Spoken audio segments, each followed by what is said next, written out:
Hello everyone, welcome back to Tutorial Millennial channel. In this video, I'm going to show you how to please waiting. Okay, how to add a trending music on FilmoraGo apps. Now let's get started.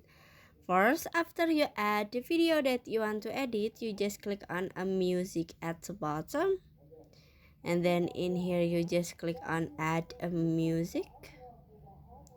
And in here you can see many a trending music, and in here you can see many trending music on FilmoraGo apps. You can choose everything you like. Maybe this one we add, and then after this you can click plus icon in here, and you can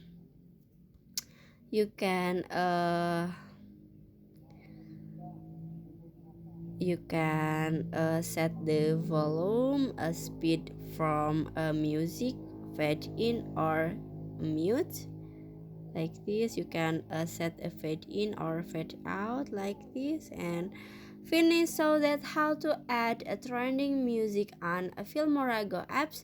And I hope you found this video to be helpful. If you enjoy with the content, please consider like, comment, and subscribe down below. Bye bye.